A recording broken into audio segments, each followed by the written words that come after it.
Prezados escolásticos e escolásticas aqui presentes, sejam bem-vindos a mais um simpósio da nossa escola, o 41º simpósio da Escola de Atenas. E aqui nós temos a honra de receber pela primeira vez o meu amigo Jânio, seja bem-vindo, o Auricélio, que é lá uma liderança indígena lá do Jordão, que é irmão do Ronaldo. Também quero saudar aqui o Wellington, que foi o primeiro indígena no Acre a passar no concurso da Ordem dos Advogados do Brasil. Faz parte aqui da nossa escola. Parabéns por essa conquista e por essa representatividade. Isso é uma vitória assim, para todos os povos indígenas do nosso estado. E também quero saudar aqui a presença do Clênio, de todos os senhores presentes.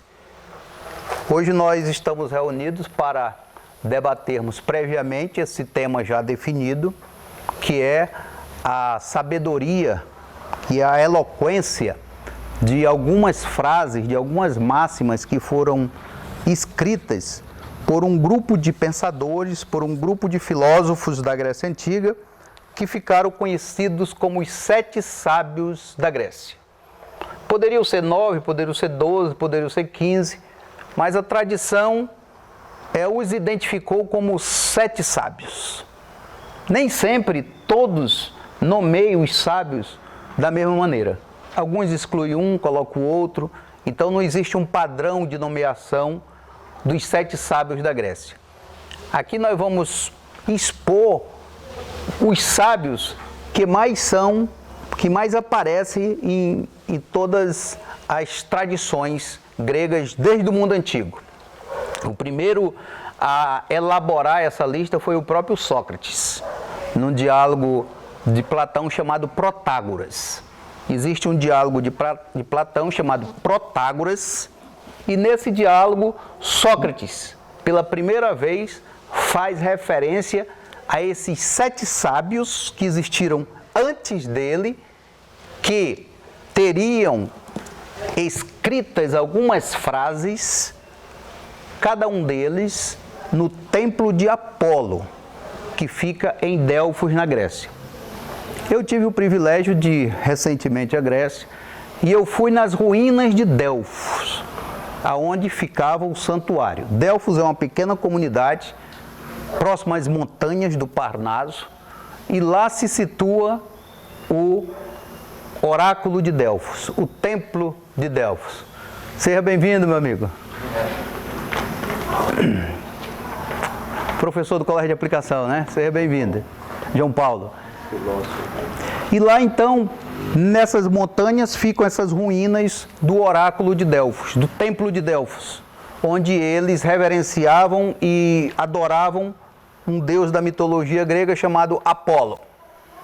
Então esses sábios, eles teriam se reunido lá e teriam oferecido ao deus, a Apolo, algumas frases lapidares para a orientação das pessoas que chegavam ali naquele templo.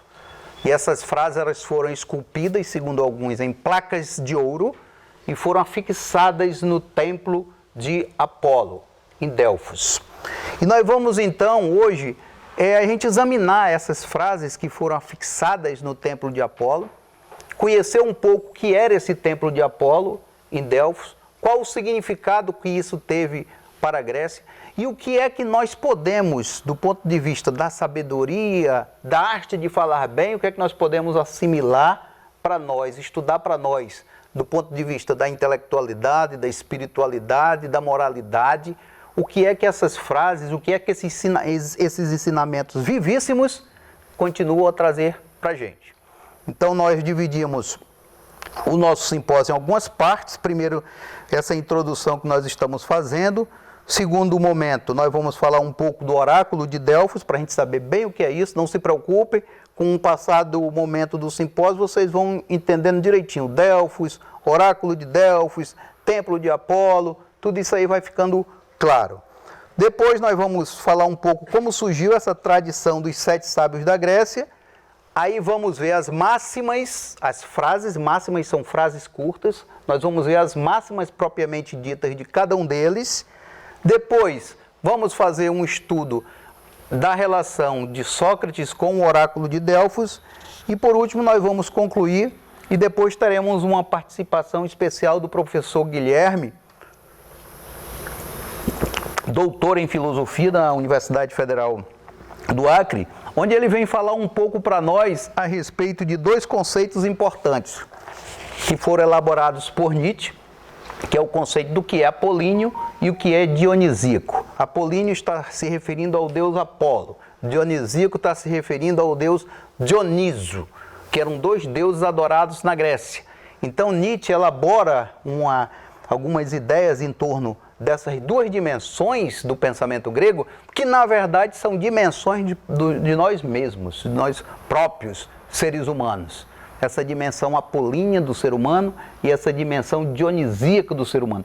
Ele vai fazer uma exposição para nós do que significa isso, onde nasce as formas de ver, de compreender a nossa natureza, os nossos valores. Então são dois conceitos extremamente importantes e que se encaixam dentro do nosso simpósio.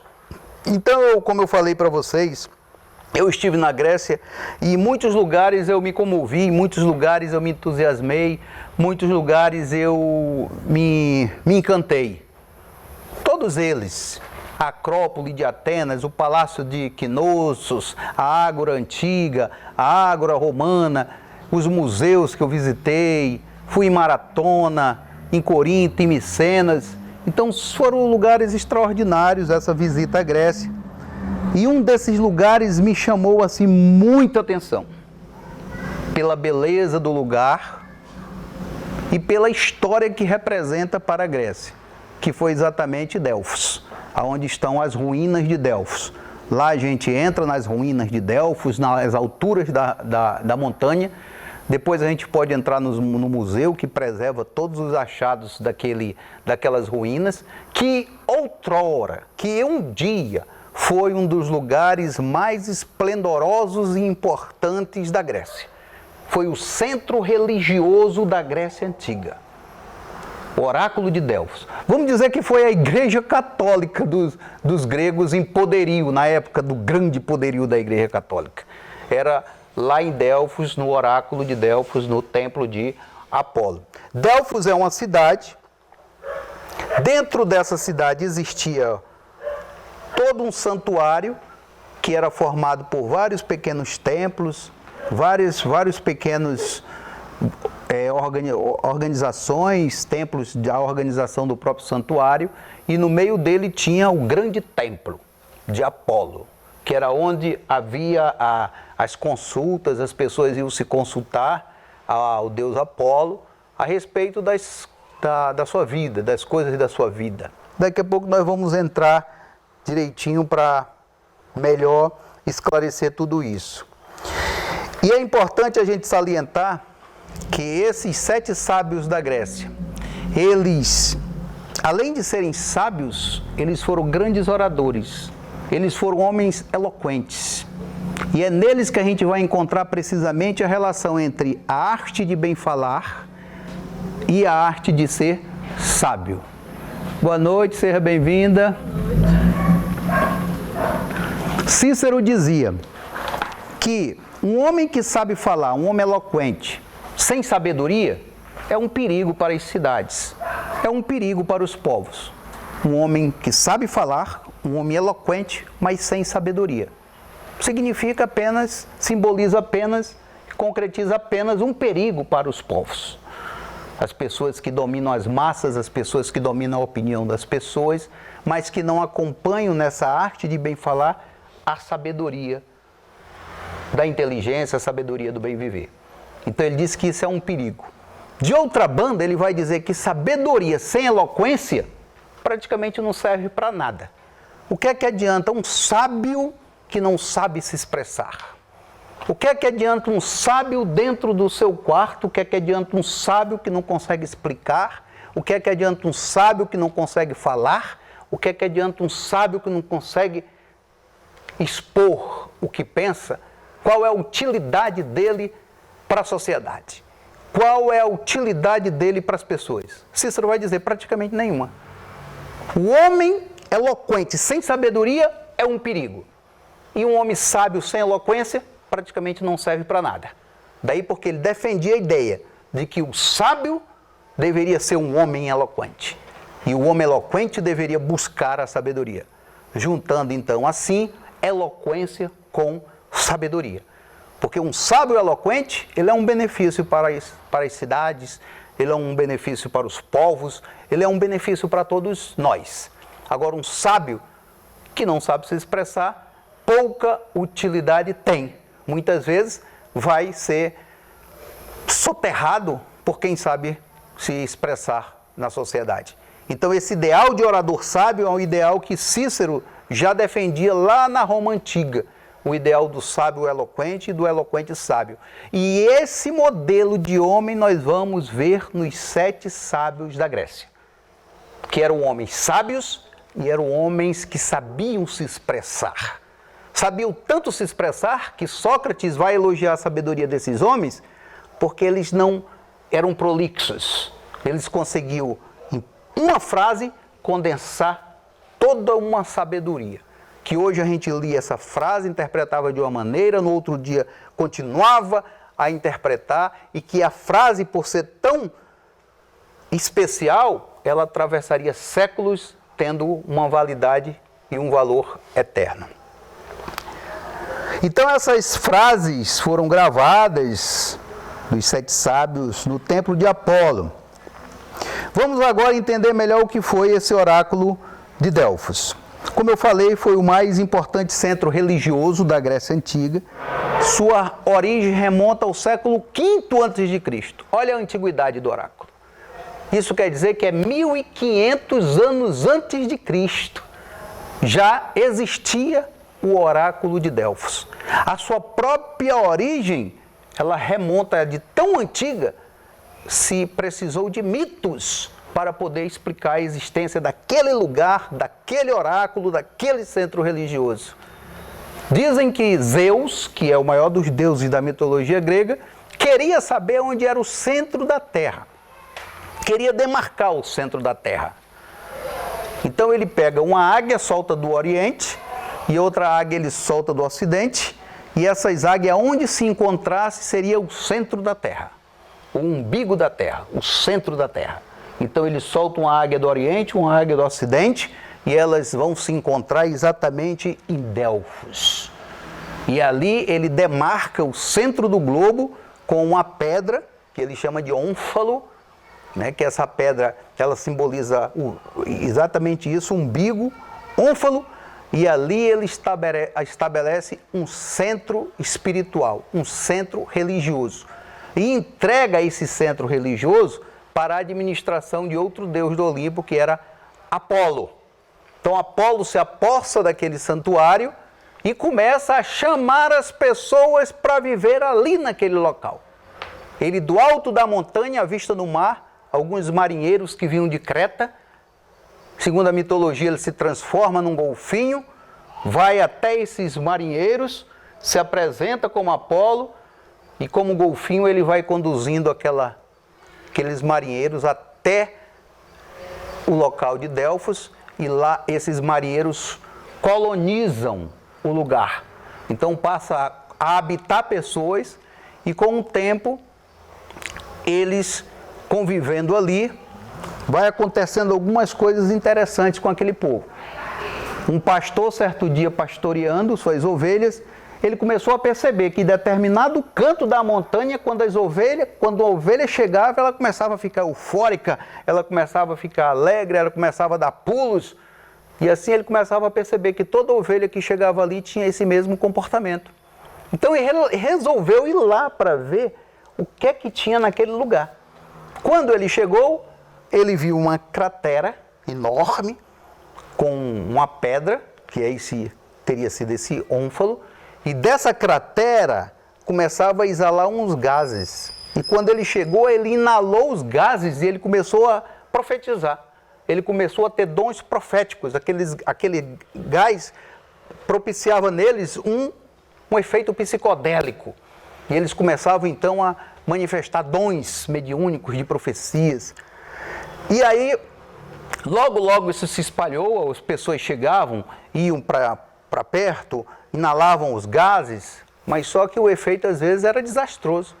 Às vezes as pessoas em delírios místicos, eles se jogavam dos despenhadeiros, às vezes as pessoas se suicidavam, se matavam, e eles começaram a perceber que era preciso ter um controle, um uso espiritual daquele lugar. E ali ninguém podia se aproximar, todas as pessoas que inalavam começavam a ter o dom da profecia, e ali eles começaram então a construir um templo.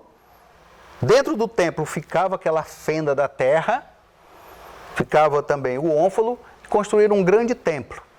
E começaram a escolher aquelas pessoas, aquelas jovens que tinham dons mediúnicos, para que elas, ao inalar-se aquele gás, ela, de posse daquela inspiração do Deus, consultasse as pessoas que vinham até o oráculo em busca de orientação para a vida.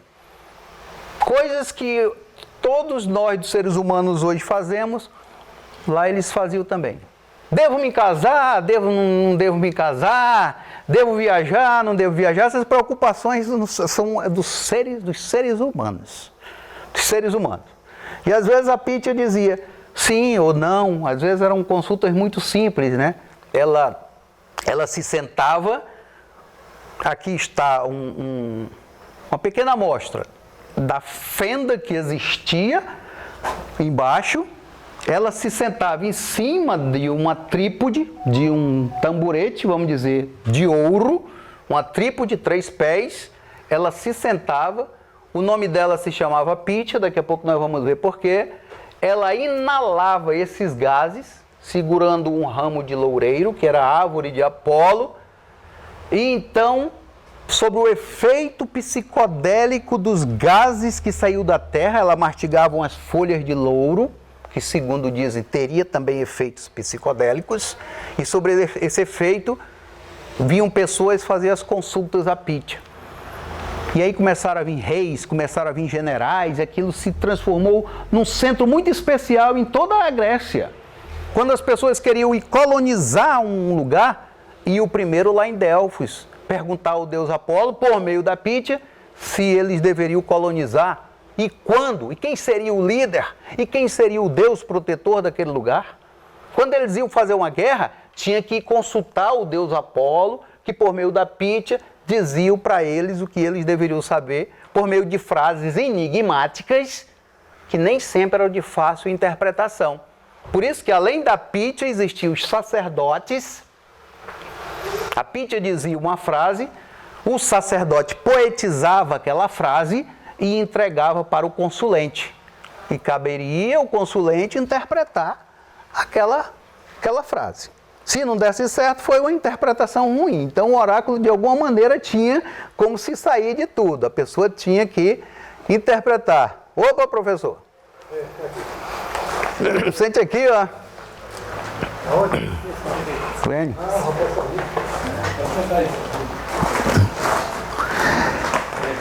Boa noite a todos. Boa noite. Então, quem eram as pessoas que iam se consultar no templo de Apolo? Hércules, Teseu, Alexandre o Grande, os imperadores romanos, os reis da Ásia. Se tornou um centro pan-helênico, ou seja, de todos os gregos, e todas as pessoas, pela fé que eles tinham no deus Apolo, que era o deus da adivinhação, eles iam se consultar com a Pitya. Por que ela era essa mulher era chamada de Pitya? Porque quando Apolo se apropriou daquele lugar, ele teve que matar uma grande serpente que protegia aquele lugar. Então ele matou essa serpente, uma enorme serpente, que era chamada de Piton. E aquela serpente ele jogou dentro desse buraco, dentro dessa fenda na terra.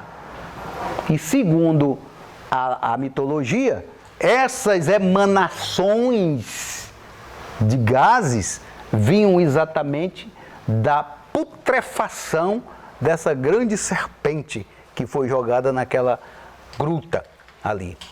Essas inalações psicodélicas. Então a profetisa, a sacerdotisa, em referência à serpente chamada Piton, era chamada de pitonisa. ou Pítia, ou também Sibila. Por que Sibila? Porque a primeira pitonisa era chamada de Sibila, aí a restante que vinham para frente também era chamada muitas vezes de Sibila, pitonisa, mas eram o quê? Moças preparadas para esse trabalho. Eram moças preparadas para esse trabalho. Cuidadas desde pequena, para que quando chegasse a determinada idade, elas viviam no santuário, elas tinham toda uma preparação, elas manifestavam dons mediúnicos, e quando chegava então a idade ali, elas funcionavam como as sacerdotisas do lugar. Então o templo, o oráculo de Delfos significou isso na Grécia Antiga. Era um lugar tido como sagrado por todos os gregos. Heráclito, que foi um filósofo grego, antes de Sócrates, ele dizia: o Deus que habita em Delfos, ele não oculta e nem revela, ele dá sinais. Então era assim que a Pítia fazia, não ocultava e nem revelava as coisas do futuro, ela apenas dava sinais. Isso nós chamamos de arte divinatória. Todos os povos do mundo praticaram a arte da adivinhação. Os hebreus, os persas, os indianos, os romanos, os gregos. Isso é da natureza de todos os povos. Querer entender o futuro, querer entender o desconhecido, querer entender o mistério da vida. Então, naturalmente, essa ânsia de entender o amanhã, o desconhecido, está em todas as civilizações do mundo. E o povo grego levou isso ao status de uma grande religião. Então, depois que o oráculo de Delfos se tornou esse grande centro da Grécia, vinham pessoas do mundo todo para participar dos seus rituais, das suas pesquisas, das suas consultas. E certo dia, 7 homens resolveram se encontrar lá no oráculo de Delfos. Esses homens que ficaram conhecidos como 7 sábios da Grécia. Eles já se conheciam, eles trocavam cartas, eles trocavam correspondência. Eram pessoas que já se conheciam. Era como uma confraria deles, dos 7 sábios. Um grupo de 7 sábios que eles marcavam às vezes para se encontrar numa cidade. Lá eles faziam um banquete, se reuniam, comiam juntos, bebiam juntos e debatiam os grandes temas: a arte de governar, a arte de viver, a arte de falar bem. Então, de vez em quando, eles marcavam encontros em várias cidades da Grécia. E um dia eles marcaram, então, um encontro em Delfos. Todos esses 7 sábios da Grécia. Mas como então surgiu esse número, 7 sábios da Grécia? Como eu falei, podia ser 9, podia ser 12, podia ser 15. Como é que surgiu esse número, 7 sábios da Grécia? Conta-se que alguns marinheiros, pescando perto de uma cidade chamada Mileto, eles puxaram nas suas redes, não pescaram nada, mas quando eles puxaram de suas redes, eles puxaram esse banco, essa trípode dourada, de ouro. Segundo a lenda, essa trípode de ouro aí foi feita pelo deus Hefesto, foi dado de presente a um grande líder da região lá da Grécia chamado de Peloponeso, foi transferida para a mão de Menelau, e Menelau era casada com Helena de Esparta. Helena de Esparta.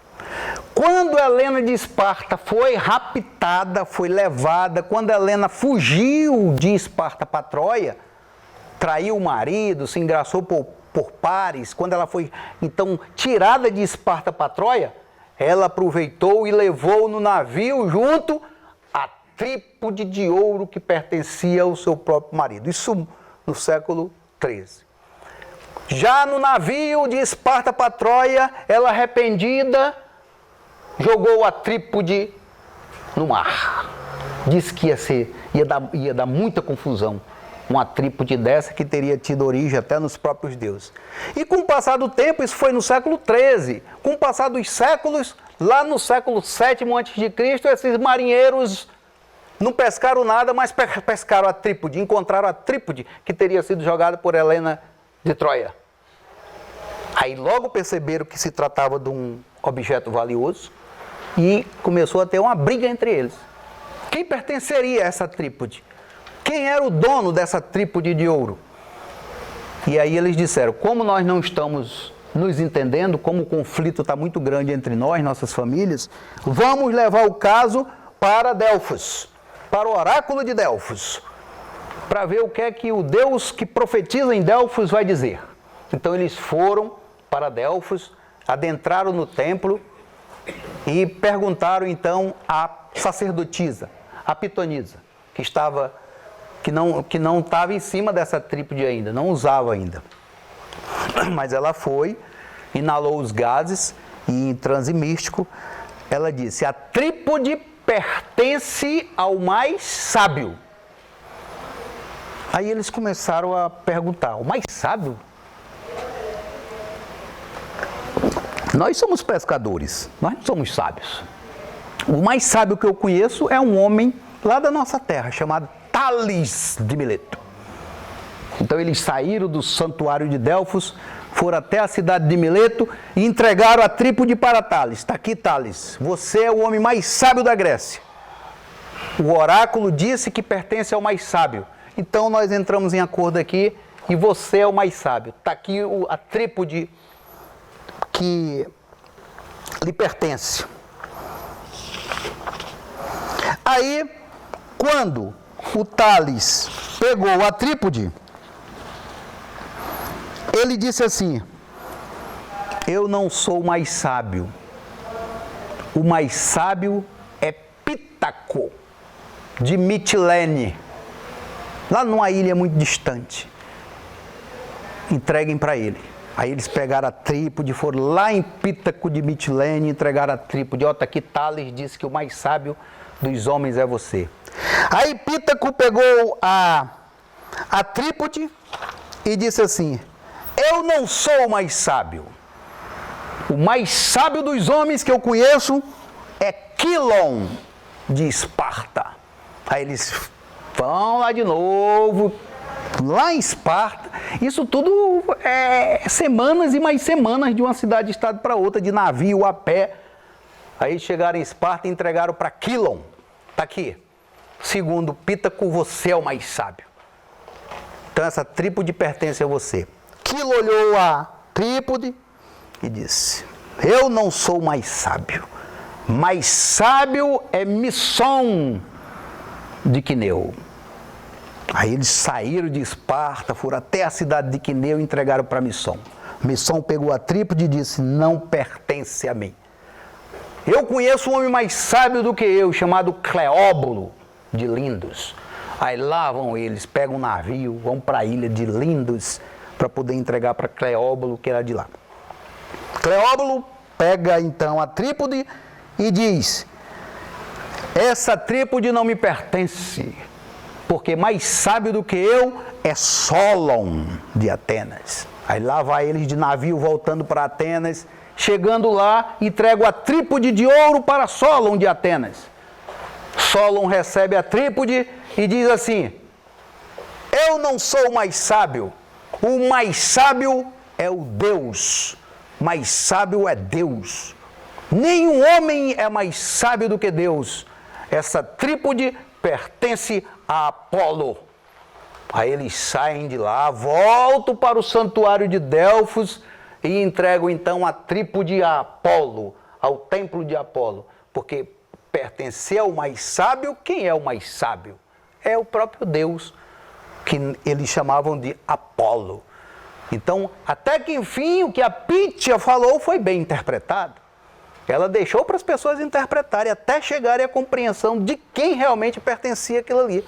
Ela disse ao mais sábio. Quando chegou em Solon, é que Solon disse, pertence ao Deus de Delfos, que é o mais sábio de todos nós. Então levaram para lá e assim criou-se então esse círculo dos 7 sábios. de Tales passou para Pítaco, Pítaco passou para Quilon, Quilon passou para Misson, Misson passou para os outros sábios, e até chegar em Solon de Atenas, deu 7 sábios. Então esses sábios, eles já se conheciam, como eu falei, eles se escreviam, por isso que eles diziam assim, pertence a fulano de tal, porque eles já conheciam uns aos outros. Não tinha WhatsApp naquela época, não tinha telefone, não tinha essas coisas todas, tudo era no mensagem. Hoje, às vezes, é difícil entender isso, né? Hoje a gente passa aqui lá um WhatsApp, tudo direitinho, a gente já se conhece. Mas na época antiga, como é que se conhecia? Mensageiros. Escreve uma carta, o mensageiro vai, é de navio, é montanha, é cruzando tudo até chegar. Então, quando eles marcavam o encontro, era com anos de antecedência. Então, eles se conheciam e marcavam, então, encontros em várias cidades da Grécia. E, determinado dia, esses sábios marcaram um encontro em Delfos, no templo de Apolo. Chegando lá, eles foram muito bem recebidos como os grandes sábios. Foram feitos banquetes, entraram em procissão, as pessoas aplaudiam, as pessoas reverenciavam esses sábios. E até que os sacerdotes pediram que esses sábios escrevessem frases essenciais, frases lapidares, que fosse para fixar no templo. Que toda pessoa que chegasse no templo, ao ler aquela frase, fosse impactado por ela e tivesse alguma transformação moral, espiritual. Então eles concentraram, cada um se concentrou no que de melhor tinha dentro de si, no que de mais fundamental tinha em sua sabedoria, e cada um foi chamado, de um por vez, a oferecer ao deus Apolo aquilo que de mais precioso tinha no seu eu em uma frase, em uma máxima. Por isso que é o nome máxima, é o grau maior que se pode atingir uma simples frase. Por isso são chamados de máximas também. Sócrates dizia, são frases condensadas, lapidares, eloquentes, sapienciais, que resumem toda uma filosofia. Que o ser humano, aquilo poderia gerar livros e mais livros o estudo de uma frase daquela. Levaria anos e mais anos a pessoa praticando para poder chegar ao grau de excelência que aquela frase continha. Então, quando chegou a vez de Tales de Mileto, ele escreveu em grego, Gnotis auton, conhece-te a ti mesmo. As pessoas ficaram maravilhadas com tão bela frase. E aquela frase então foi gravada em ouro e afixada no templo de Apolo. Era o que tinha de mais especial que Tales encontrou dentro de si que poderia dar aos homens. Foi a frase, conhece-te a ti mesmo. Aí chegou a vez de Solon de Atenas. Aí quando Solon de Atenas se concentrou no seu eu e escreveu a segunda frase, Medem agem, nada em excesso. A frase então foi gravada em placas de ouro e afixada a frase dele, nada em excesso. Aí chegou a vez de Pítaco de Mitilene, e no mesmo processo de concentração, ele escreveu, espera pelo Kairos. Daqui a pouco nós vamos ver frase por frase. Chegou a vez de Cleóbulo de Lindos e ele disse, cultive uma mente sã e um corpo são. Daí a origem da velha frase que a gente de vez em quando escuta, mens sano, incorpore sano, mente sã num corpo são. Ele escreveu, cultive uma mente sã num corpo são. Quando chegou Quilon de Esparta, ele escreveu, sê sábio dentro da tua própria casa. Hoje que a gente mais vê, a gente sabe nas redes sociais, sabe na igreja, sabe no seu... Ele, ser sábio dentro da tua própria casa. Essa é uma frase que há uns 5 anos, quando eu li, ela me despertou para algumas coisas. Eu digo, que coisa interessante. Às vezes a gente quer ser sábio nas redes sociais, na igreja, palestrando, falando um bocado de coisa. E lá dentro da casa da gente, como é que está a minha sabedoria? Repara que lá naquela época ele percebeu e disse, ser sábio dentro da tua própria casa. Chegando a vez de Bias de Priene, ele escreveu, convence pela persuasão e não pela violência. Chegando a vez de Misson de Quineu, ele escreveu, primeiro os fatos, depois os argumentos. E assim foram fixadas todas essas frases no templo de Apolo, que as pessoas que chegavam ali viam, essas frases se espalhavam e elas eram motivos de grandes debates em toda a Grécia em torno delas. Se reuniu para debater essas frases, se reuniu para praticar essas frases. E assim esses 7 sábios não deixaram só essas frases escritas. Tem muitas outras frases deles, são mais de 120 frases deles que foram condensadas, que podem ser encontradas no livro de Diógenes Laércio, Vidas e Doutrina dos Filósofos Ilustres, pode ser encontrado também num autor antigo chamado Estobeu, e que foram também sintetizadas nesse livro de Giovanni Reale, Sofistas, Sócrates e Socráticos Menores, dizendo aqui a fonte dessas nossas consultas. Então veja que quando Tales de Mileto, mestre Roberto Souto, o senhor sabe muito bem, ofereceu essa frase, conhece-te a ti mesmo, ele estava oferecendo o que há de mais alto dentro da espiritualidade. O homem se conhecer a si mesmo. O autoconhecimento. O homem perceber quem ele é. De onde ele veio. Quais são as suas potencialidades. De que ele é constituído. O que na sua essência ele é formado. O homem não viver como um robô, o homem se dá conta de si mesmo. O homem perceber a si mesmo. Essa frase é uma frase extremamente profunda, válida em todos os lugares do mundo. E como se fosse uma súmula da alta espiritualidade. O conhece-te a ti mesmo. Uma frase até hoje reproduzida em muitos lugares onde se busca uma elevação espiritual. E o que é isso? Como se dá isso? Como se faz isso? Pouca gente ainda percebeu como é que se dá esse processo de se conhecer, esse processo de autoconhecimento. Quando Solon disse nada em excesso, ele estava dando ao grego o amor à moderação. Isso é Apolo.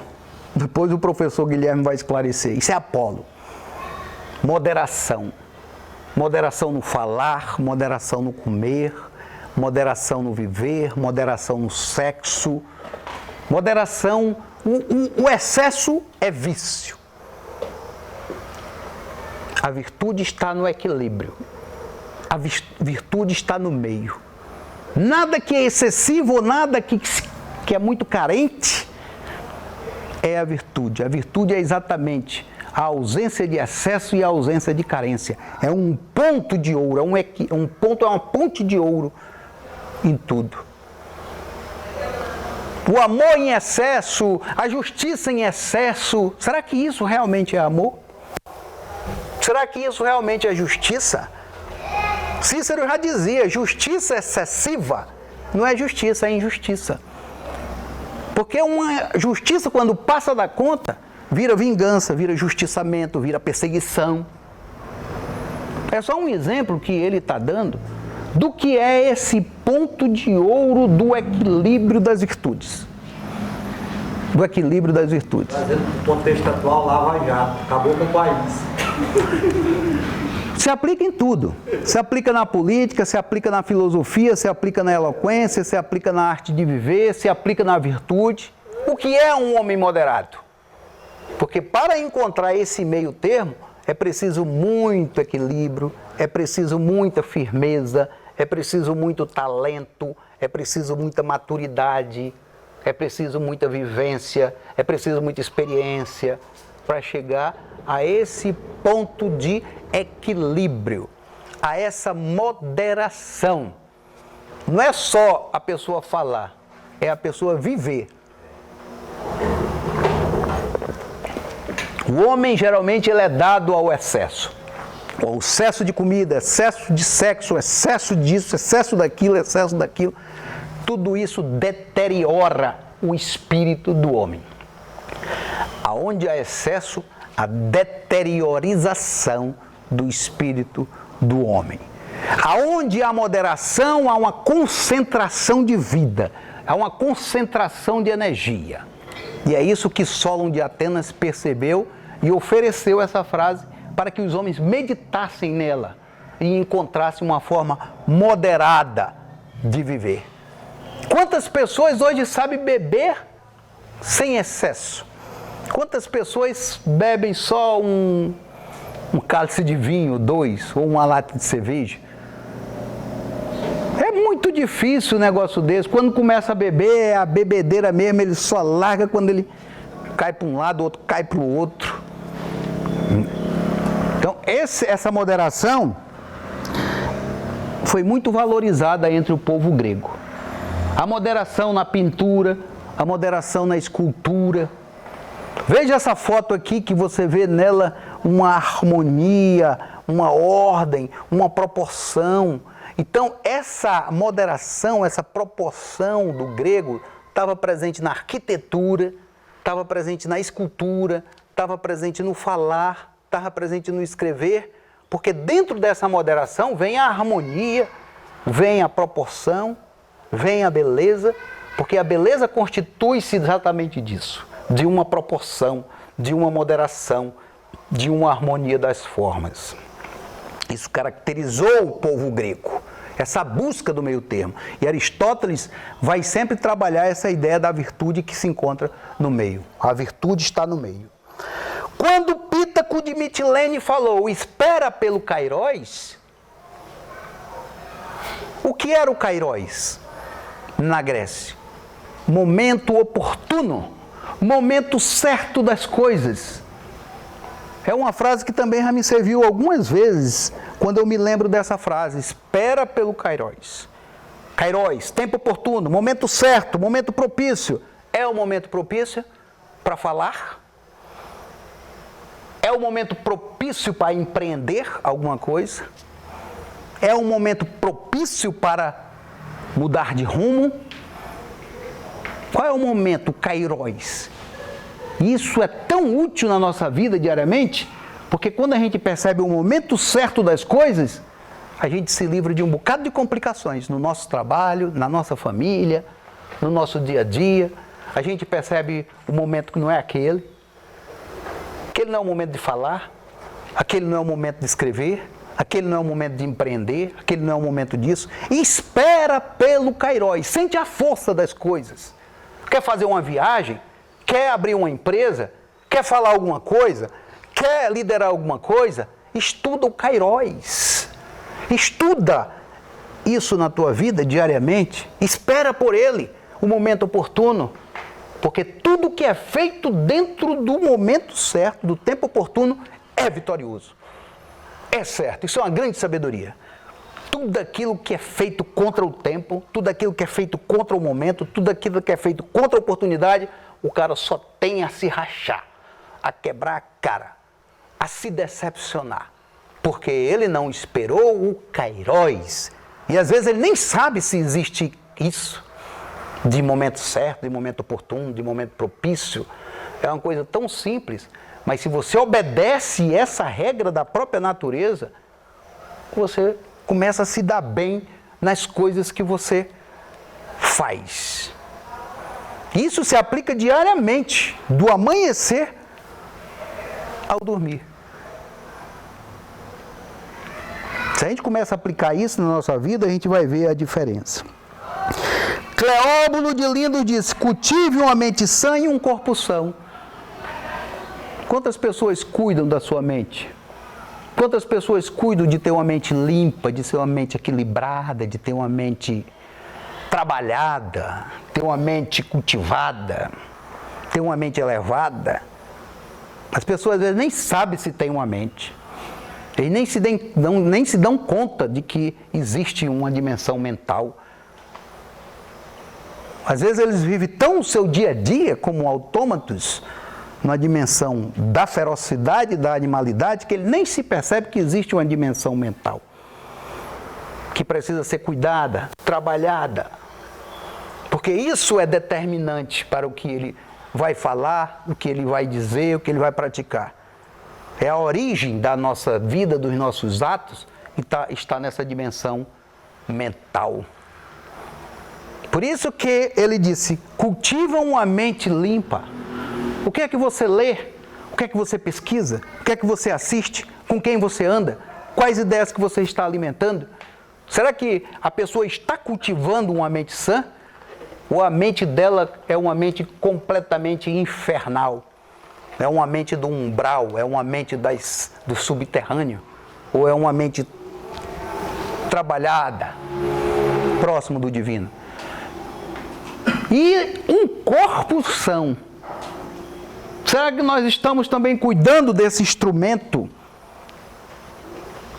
que é o corpo, o instrumento do espírito, o instrumento da alma? O corpo, dizia São Paulo, é o templo do Espírito Santo. Não há uma divisão entre mente e corpo. O corpo é a mente visível e a mente é o corpo invisível. Há uma ligação sutil entre mente e corpo.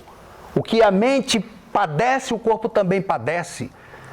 Quando o corpo está padecendo, a mente também está padecendo.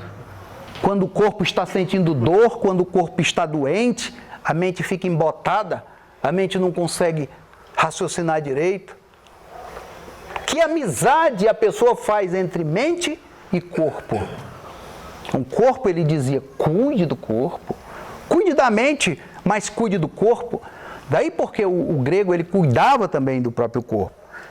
E a gente vê nas imagens, o cultivo do próprio corpo, da forma do corpo, a dedicação aos esportes, a dedicação à beleza.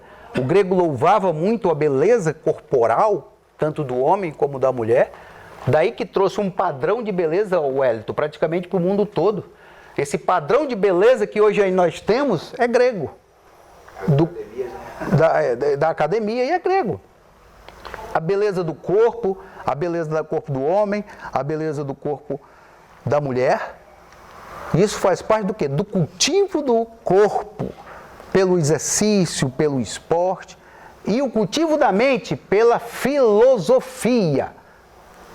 Daí porque eles procuravam os filósofos, os sábios, para cultivar o próprio espírito. O grego foi um homem voltado para o amor ao conhecimento. É o que se destacou o povo grego, foi um homem voltado para as ciências, para as artes, para a investigação. Não é à toa que se destacou os gregos na história, na filosofia, na retórica, na medicina, no teatro, na escola, na educação, na pedagogia, na política, na democracia, nas próprias ciências da astronomia, na gramática, na dialética, na lógica. Por que o grego se destacou em tantas artes e em tantos saberes? Pelo cultivo da mente e pelo amor ao conhecimento. A própria palavra filosofia significa isso. Filo, amor, sofia, conhecimento. Isso é também de Apolo, esse amor ao conhecimento, essa moderação. Aqui nós estamos vendo a dimensão desse Deus que a Grécia cultuava, que era Apolo. É isso que significa quando se chama que a Grécia era apolínea. Ou seja, a Grécia fez dessa mensagem de Apolo uma forma de viver. Aí quando chegou a vez de Quilon, nós já falamos quando ele disse: ser sábio dentro da tua própria casa.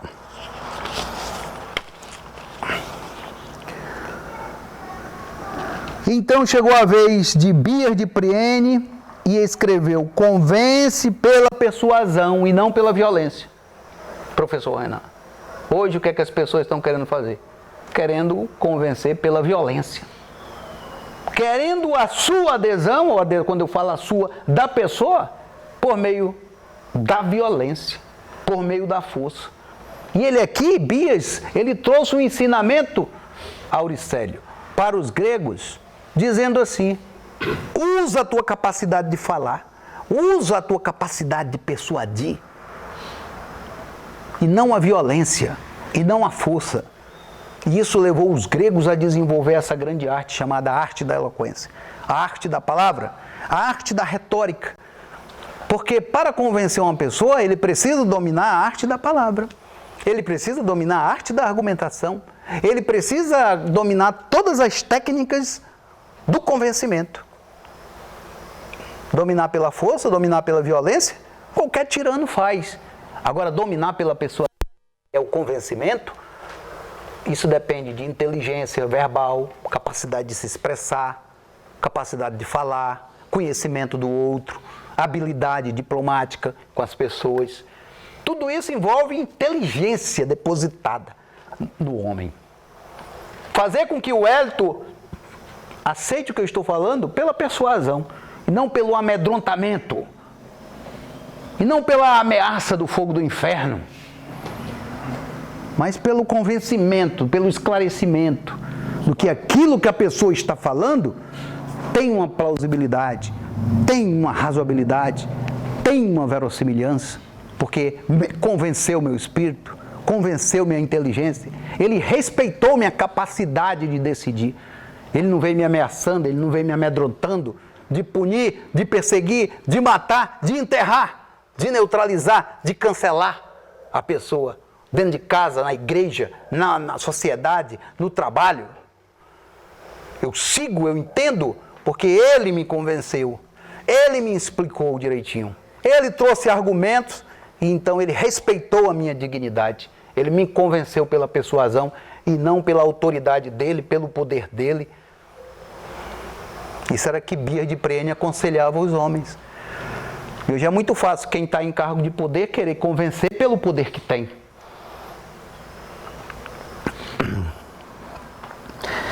E quando chegou então Misson de Quineu, ele disse: primeiro os fatos, depois os argumentos. Isso é importante, professor Guilherme, não só no tribunal. Porque às vezes as pessoas já chegam para a gente com argumentos. Eles não trazem os fatos. Ah, o fulano disse isso e os fatos. A fofoca na família, fofoca na igreja, fofoca na política. Ele já prevendo isso, ele diz primeiro os fatos, depois os argumentos. Eu já usei isso aqui no tribunal do júri. Quando eu vi o promotor falando, argumentando muito, eu disse primeiro os fatos, depois os argumentos. Onde estão os fatos? Seus argumentos estão muito bons. Mas eu quero ver cadê os fatos para fundamentar seus argumentos. Se os argumentos existissem, se os fatos existissem, seus argumentos estariam muito bons. Mas aonde estão os fatos? Primeiro tem que vir a realidade das coisas. Os fatos, a realidade, a essência das coisas. Depois que isso é trazido à baila, à superfície, a gente pode. O Wellington pode argumentar assim, o professor João Paulo pode argumentar assim. Os fatos já estão colocados. Por isso que ele dizia assim, nós temos que argumentar a partir dos fatos. E isso ele dava uma grande lição para os seres humanos. Quando ele fala em argumentos, ele está trazendo opiniões. Quantos sofrimentos dos seres humanos não se restringem a meras opiniões? Há coisas que não aconteceram, há coisas que não vão acontecer, há meras medos ilusórios, opiniões, ilusões, sem base alguma na realidade, nos fatos. A pessoa completamente deslocada, quando a gente diz alheia, alienada da realidade. Marx falava dos alienados políticos, né? Mas e os alienados espirituais? Pessoa alheio à sua própria espiritualidade, alheio ao seu próprio eu. É um alienígena, alienado de si mesmo. Toda aquela pessoa que se aparta da realidade é um alienado. seja na política, seja na moralidade, seja na espiritualidade. É um alienado. Então, senhores, essas são as máximas dos 7 sábios da Grécia que foram escritas no templo de Apolo e que foram trazidas até nós, chegaram até nós. E Sócrates dizia que essas máximas, elas serviam para educar o espírito humano. Sócrates dizia, o maior bem da humanidade, ele dizia num pequeno livro chamado Apologia de Sócrates, de Xenofonte. Tem a Apologia de Sócrates de Platão e tem a Apologia de Sócrates de Xenofonte. Ele vai dizer que o maior bem da humanidade é a educação dos homens para a virtude. É o maior bem que a humanidade possa ter, é a educação de cada um de nós para a virtude. E ele dizia que essas frases é uma educação para a virtude moral, a virtude intelectual, a virtude espiritual. E Sócrates está diretamente ligado a esse oráculo de Delfos, porque, como nós falamos, foi Sócrates o primeiro a trazer esses nomes para a humanidade, que esses sábios viveram antes de Sócrates. Aqui no livro de Protágoras, ele vai dizer, vai citar cada um desses sábios elogiando o que cada um tem a dizer. E interessante é como surgiu esse debate em torno dos 7 sábios. Que Protágoras, que era um sofista, mostrou para Sócrates, debateu com Sócrates uma pequena frase. Ele disse assim, olha Sócrates, tem um poeta na Grécia chamado Simônides, que no começo do seu poema ele diz assim, é difícil tornar-se virtuoso. Aí mais no final do poema ele diz, é fácil ser um homem virtuoso. Aí Protágoras diz para Sócrates, Sócrates, ele não se contradiz? Na minha maneira de ver, ele se contradiz. No início do poema ele diz que é difícil se tornar um homem virtuoso. Lá no final do poema ele diz que é fácil ser um homem virtuoso. Sócrates diz, não, ele não se contradiz. Ele não se contradiz. É difícil se tornar um homem virtuoso. Mas depois que você se torna, é fácil ser um homem virtuoso. É difícil tocar violão, mas depois que você aprende, é fácil ser um tocador de violão. Então Sócrates mostrou para Protágoras que ele não se contradisse de forma alguma.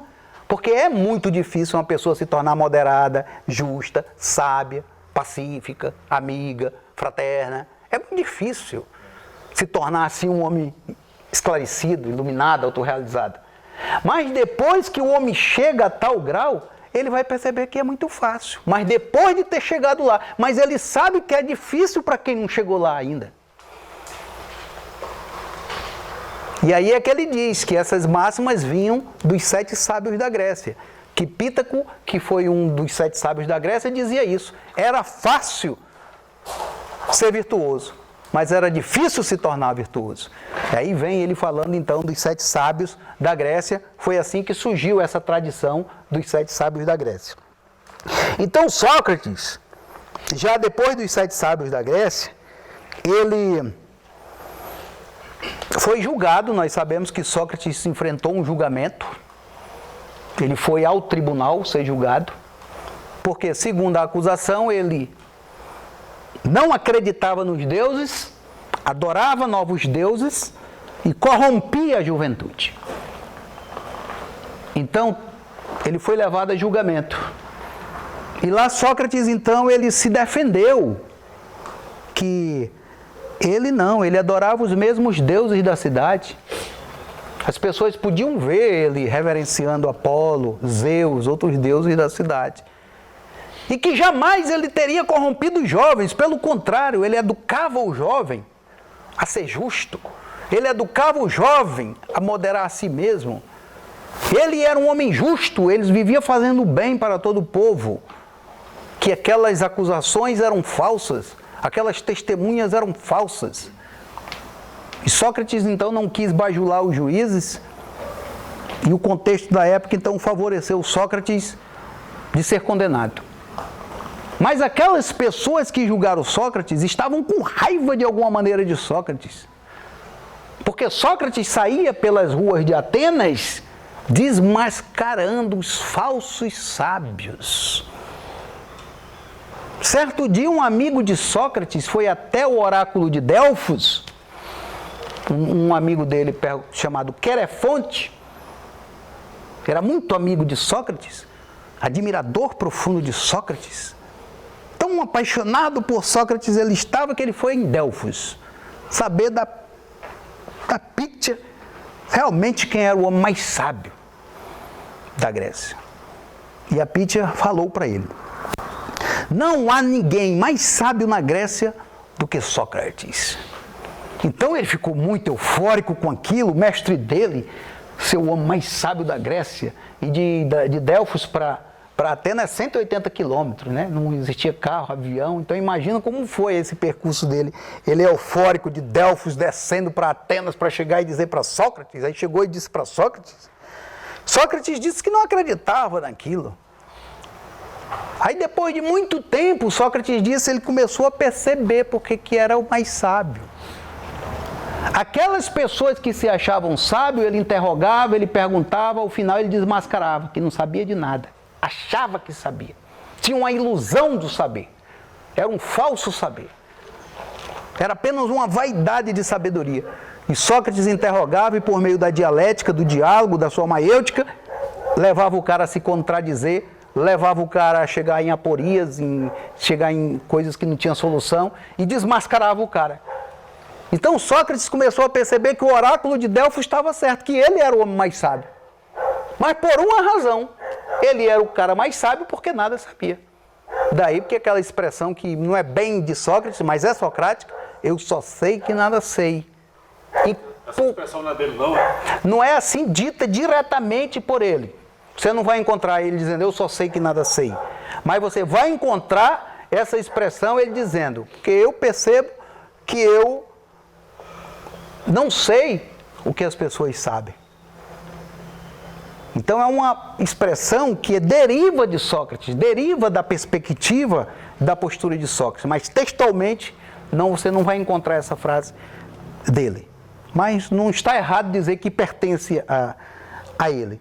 Então ele disse que chegou à compreensão que era sábio porque nada sabia.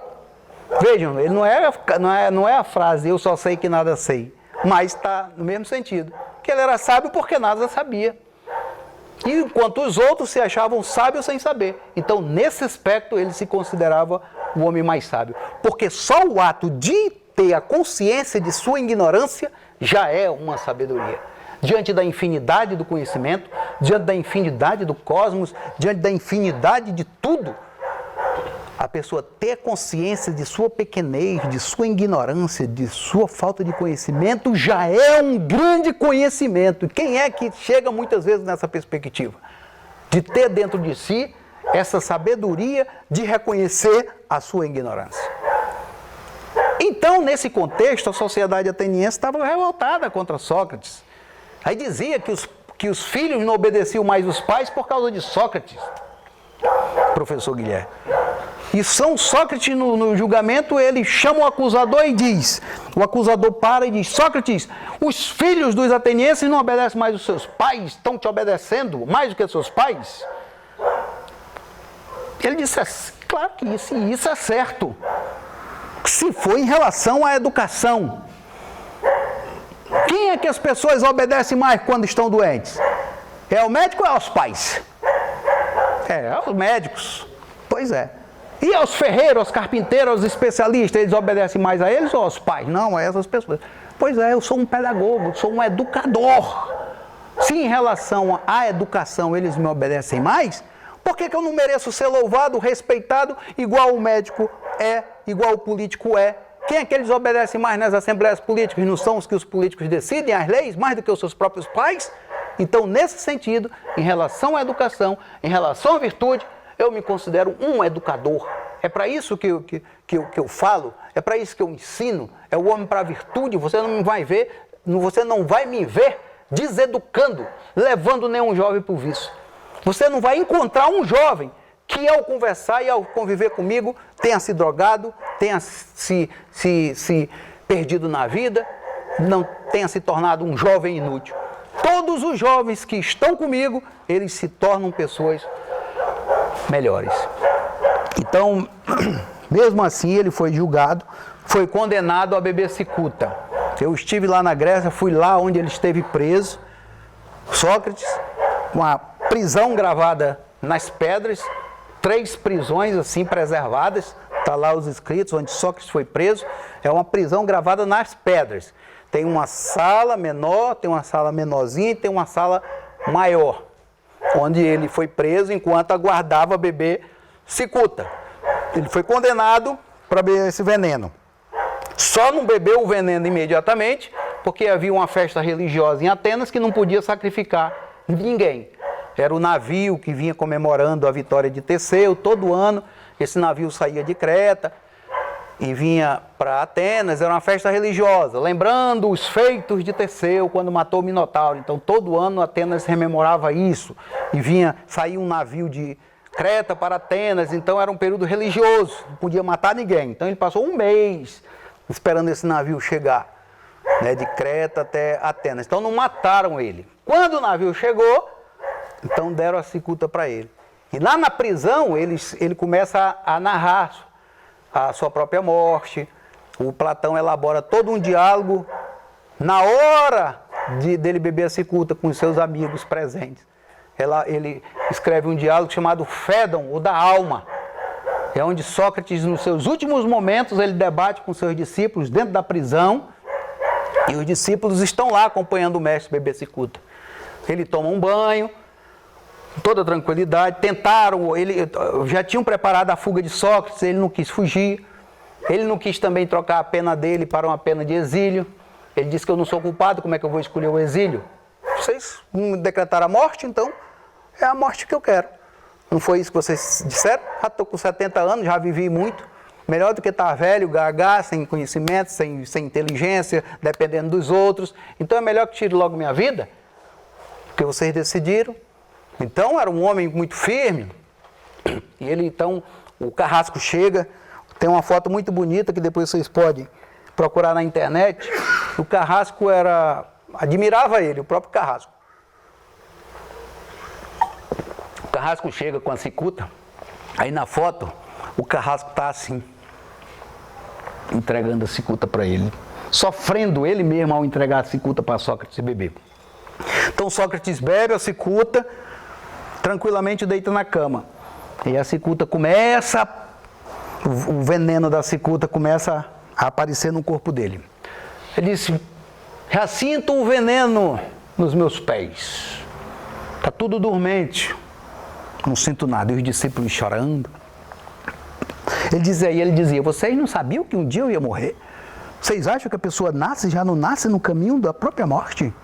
Por que vocês estão assim tão desesperados? Eu conheci tudo que a vida pode me oferecer, agora eu vou conhecer o além, vou conhecer o outro lado. O veneno já chega no meu estômago, está tudo dormente. Mas eu ainda estou consciente, ainda estou falando, ainda sou eu. Agora sinto que o veneno sobe para os meus braços, está tudo dormente, mas impressionante, eu continuo claro, a minha mente continua viva. Aí o veneno começou a subir para a língua e ele começou a falar com dificuldade. O veneno agora chega na minha língua, na minha boca, pesa tudo, mas que maravilha, eu continuo vivo, vivíssimo. E ali o veneno morre. Ou seja, o espírito vivo, ele ainda diz, estou vivo, vivíssimo. E quando ele foi julgado, ele disse, eu sei para onde eu vou. Eu sei quem eu vou conhecer, quem eu vou ver. Agora vocês que me condenaram, a vida de vocês não será muito fácil. E foi dito e feito. Em pouco tempo, as pessoas que condenaram Sócrates foram exiladas, As famílias desestruturaram tudo, os atenienses se arrependeram da condenação, mudou aquele movimento político que levou ele para a condenação, que na história é assim, ora acusa, ora absolve, o herói de hoje é o bandido de amanhã, o bandido de amanhã é o herói de... Muda essas coisas muito na história, e com Sócrates foi completamente diferente. Então foi muito emocionante quando eu cheguei lá, olhei e vi a parte maior da cela, onde lá estavam os seus discípulos presenciando a morte e ouvindo isso de Sócrates.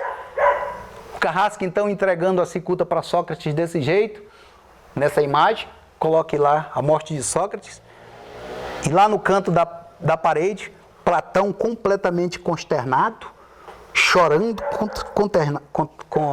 consternado, né, com a morte do seu mestre. Foi um momento muito glorioso da filosofia, porque Sócrates morreu pela filosofia. E isso Nietzsche vai questionar muito, né? Se Sócrates não ama a vida, se Sócrates queria morrer, se Sócrates queria... Então, se tornou um mártir da filosofia. Ninguém conhece, ninguém sabe o nome dos acusadores de Sócrates, mas qual o lugar do mundo que não se escuta falar de Sócrates, de seus ensinamentos? Quem já ouviu falar de Ânito, de Meleto? Ninguém. Foram os acusadores de Sócrates. Estou ouvindo agora. Mas de Sócrates, todos os povos do mundo ouviram falar. Seus ensinamentos, sua vida, participava da vida de Atenas, política, educava os jovens, às vezes bebia com os próprios... Bebia, que eles festejavam seus banquetes, era o chamado simpósio. Daí nós chamamos aqui simpósio, beber juntos. Os gregos gostavam de fazer seus simpósios, banquetes, comer e beber junto. Ele bebia junto com os seus discípulos. E várias narrativas dizem que todos caíram embriagados. Todos caíram embriagados. E ao final do banquete, Sócrates pegava sua roupa, bonzinho, sem embriaguez alguma, se dirigia para sua própria casa. Não se embriagava, mesmo bebendo vinho com seus próprios discípulos, e ali orientando eles à virtude. Porque nesse simpósio se debatia tudo, política, arte de falar, arte de viver, sobre o amor, sobre a justiça, sobre tudo. Aqui tem nesse banquete aqui, de Xenofonte, também tem um banquete de Platão, mas esse é o banquete de Xenofonte. Sócrates joga a seguinte pergunta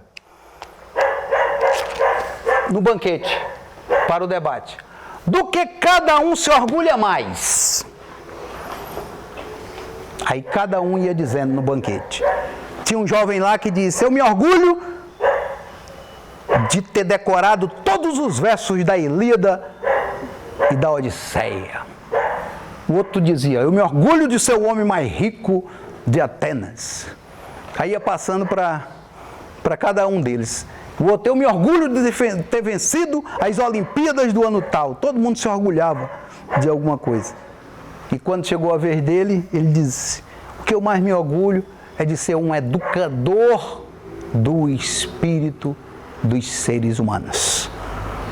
Então eram esses tipos de debates que existiam entre eles nesses banquetes, que iam construindo, que eles iam se educando.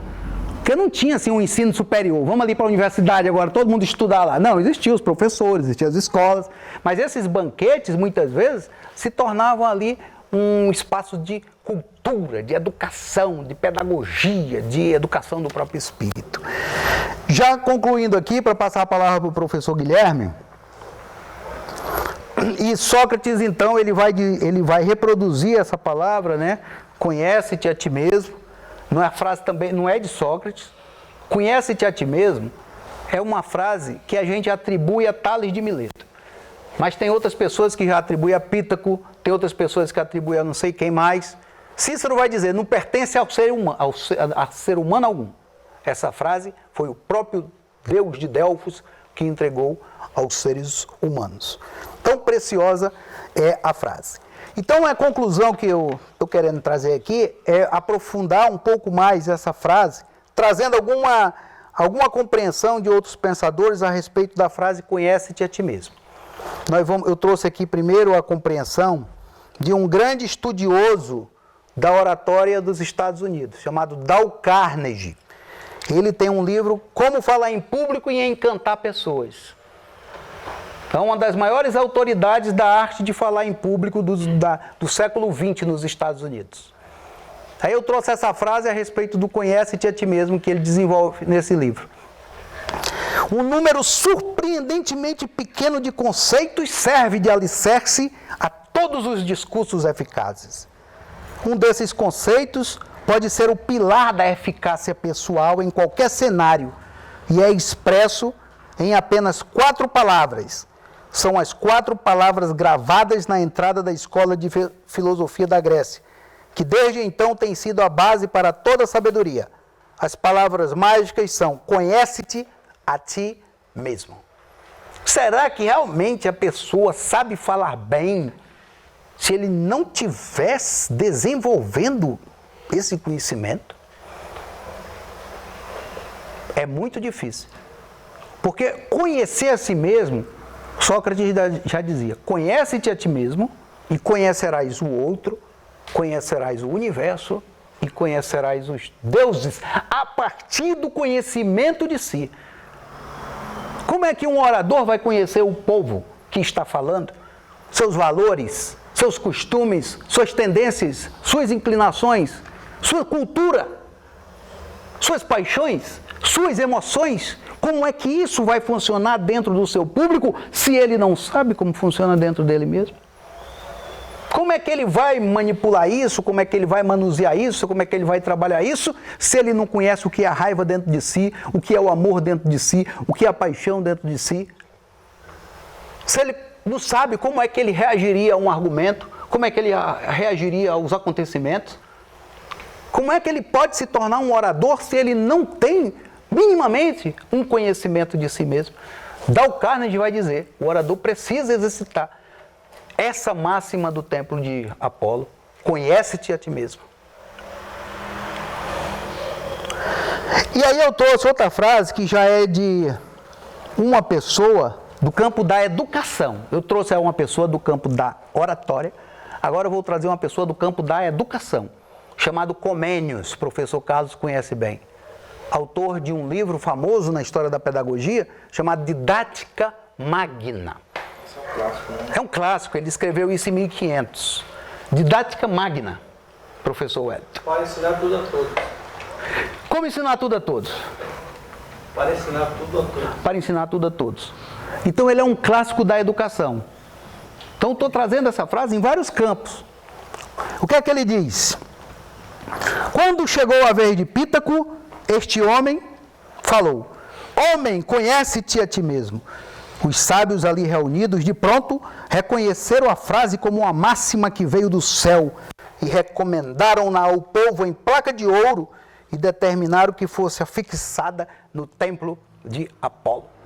A máxima da educação, a máxima da própria pedagogia. Não só da arte de falar bem, mas da própria arte de educar o povo. Uma educação que não leva o homem a essa máxima, ao exercício dessa máxima. A concretização dessa máxima não é uma verdadeira educação do espírito. É uma educação de informação. Sei disso, me informou isso, eu vi isso, mas não é uma educação da alma, não é educação do interior, não é educação do espírito. Aí aqui eu trago agora uma frase de Marco Túlio Cícero, no campo do direito. Ele escreveu essa frase no livro dele, Das Leis. Vim no campo da oratória, no campo da pedagogia, agora no campo do direito. A filosofia nos ensina o mais difícil dos conhecimentos, o de nós mesmos. A regra que o prescreve tem um significado tão profundo que não é atribuído a qualquer homem, mas ao próprio Deus de Delfos. Agora, aqui que eu acho bonito, quando Cícero destrincha o que é isso. Isso mostra que ele se conhecia. Pois aquele que conhece a si mesmo começará a sentir-se na presença de algo divino. Está conhecendo a si mesmo? Com conceberá sua própria natureza como algo sagrado. Pensando, falando e agindo de modo a honrar tão sublime fonte de sabedoria. É isso aqui, a profundidade do conhecimento. Sentir em si uma presença do divino, da luz, na sua mente clareando, no seu coração iluminando. Sentir a presença do sagrado dentro de si mesmo, essa gota do divino em si. Saber que nas profundezas do seu eu há algo parecido. E quando descobrir, quando se conhecer e quando provar disso, falar, pensar, agir, honrando tão sublime fonte de esclarecimento, fonte de sabedoria. E por fim, eu trago a frase aqui de Napoleão Hill, no campo dos empreendimentos, no campo do comércio, no campo das finanças, no campo da economia. Olha o que Napoleão vai dizer? O mais consagrado especialista de estudos sobre como prosperar, como enriquecer dos Estados Unidos, todos os tempos. Napoleão Hill, que escreveu o famoso A Arte do Triunfo, as 17 Leis do Triunfo. Todos os outros vêm de Napoleão Hill. Ele é o papá de tudo isso. O que é que ele vai dizer? Olha, conhece-te a ti mesmo, disseram os antigos filósofos gregos, e este permanece o conselho-chave para o homem que quer ser totalmente rico. Veja só o cara, aonde ele foi buscar. Ele está ensinando o homem não só a ganhar dinheiro, a prosperar, a triunfar, mas veja a profundidade da própria filosofia dele. Ele vai buscar na Grécia, no oráculo de Delfos, a chave de toda a riqueza, a chave de toda a prosperidade. Material, moral, intelectual, familiar, social. Ele vai dizer a chave mestra, que é aquela chave que abre a porta da riqueza material, a porta da riqueza espiritual, a porta da riqueza ética, moral. É a chave mestra de todas as riquezas. Ele continua a dizer, é o homem que conhece a si mesmo. E o homem que conhece a si mesmo não é pobre. Tem um evangelho de Jesus que não está na Bíblia, que se chama Evangelhos Apócrifos, que é o evangelho de São Tomé, chamado Quinto Evangelho, que há uma frase de Jesus que diz assim, se vós vos conhecerdes, conhecerão o Pai Eterno, e viverão em riqueza. Se vós não vos conhecerdes, permanecerão para sempre na pobreza. São frases de Jesus, ditas aos seus discípulos intimamente, que foram registradas por São Tomé, que foram descobertos num evangelho tão antigo quanto os que estão lá na Bíblia. E Jesus tem textualmente uma frase sobre o autoconhecimento, sobre o conhece-te a ti mesmo. É a fonte do conhecimento do Pai Eterno, é a fonte do conhecimento, é a fonte de toda a prosperidade, é a fonte de toda a riqueza. E para concluir, Juliano, imperador romano,